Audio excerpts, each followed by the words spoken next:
Hello, everyone. Welcome to Social Justice. Let's begin. As the late winter sun cast its light across the chain-link fence behind Redwood Grove High, a 13-year-old girl named Aria Bennett quietly slipped out through the back gate. Her old backpack sagged on her shoulders, her shoes were worn down, and her eyes seemed to avoid everything around her. She didn't know her name had been added to the talent show lineup, but a group of older students, waiting near the fence with mocking smiles, made that fact painfully clear.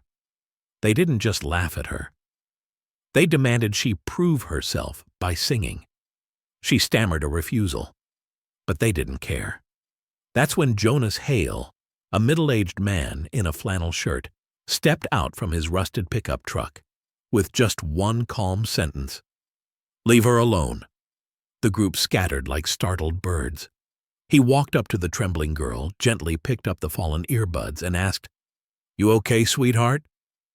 It turned out Jonas was a single father who had lost his daughter, a girl who once wrote music, who once sang, but never had the chance to truly share it.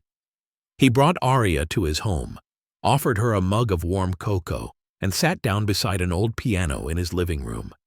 Then he said, "You can try singing here. No one's going to judge you." At first, Aria only hummed, soft, nervous. But as Jonas played the first chords, her voice followed, quiet, trembling, but real. Day by day, she returned after school, carrying with her a worn notebook filled with lyrics, unfinished songs her mother had written before she left the family. Together, Jonas and Aria finished one of those songs. They called it Hollow Sound, a melody born from loss, from silence, and from everything left unsaid. It became something deeper, a message.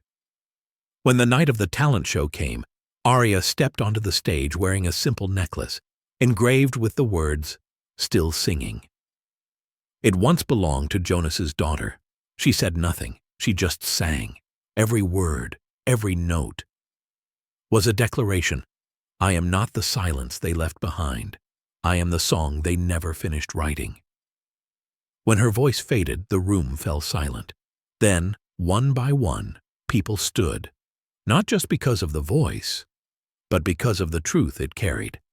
One teacher later wrote, "For the first time in 15 years, I cried at a school event." From that moment on, Jonas reopened the tiny recording space in his garage. He called it the listening room. Aria began writing music for kids like her, the ones who always felt invisible in the hallways. She performed at local events, sharing her story and handing that spark to others.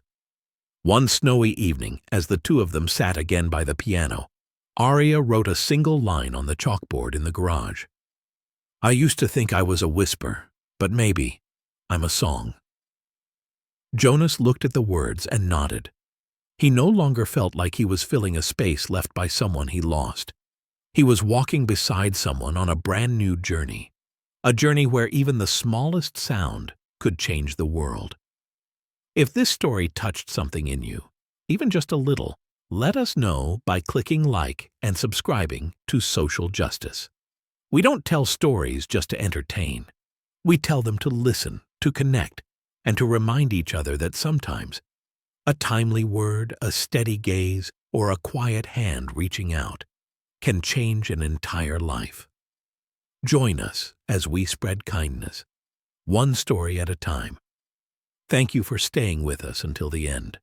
We look forward to seeing you on the next journey, right here at Social Justice.